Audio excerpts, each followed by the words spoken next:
அமெரிக்க அதிபர் Donald Trump Malaysia மீது விதித்திருக்கும் புதிய வரியால் ஆசியான் நாடுகளுக்கு எந்த ஒரு பாதிப்பும் ஏற்படுத்தாது என்று பிரதமர் டதஸ்ரீ அன்வார் இப்ராஹிம் இன்று நம்பிக்கை தெரிவித்தார். இன்று கோலாலம்பூர் மாநாட்டு மையத்தில் நடைபெற்ற 58வது ஆசியான் வெளியுறவு அமைச்சர்கள் உடனான சந்திப்பில் பங்கேற்ற டதஸ்ரீ அன்வார் இப்ராஹிம் இதனை வலியுறுத்தினார். ஆசியான் நாடுகளுக்கான தலைமை பொறுப்பில் இருக்கும் மலேசியாவின் மீதான அமெரிக்காவின் ஏற்றுமதி வரி ஏற்றத்தால் இது மற்ற ஆசியான் நாடுகளுக்கும் பாதிப்பை ஏற்படுத்தும் என்று ஒரு சில ஆசிய நாடுகளின் பிரதமர்கள் தம்முடன் கலந்துரையாடியதாக அவர் கூறினார்.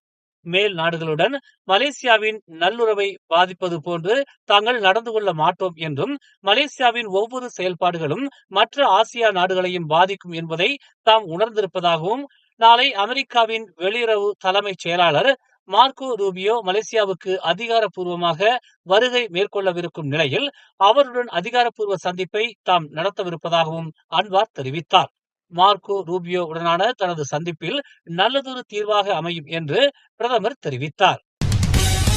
மேலும் செய்திகளை தெரிந்து கொள்ள தமிழ் மலர் நாளிதழை பாருங்கள்.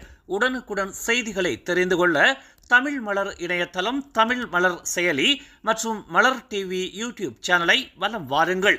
எங்களோடு இணைந்திருக்க மலர் டிவியை பதிவு செய்து கொள்ளுங்கள். உறவுகள் மகிழ்ந்திட விருப்பம் மற்றும் பகிர்வு சேவையை சொடுக்கிடுங்கள்.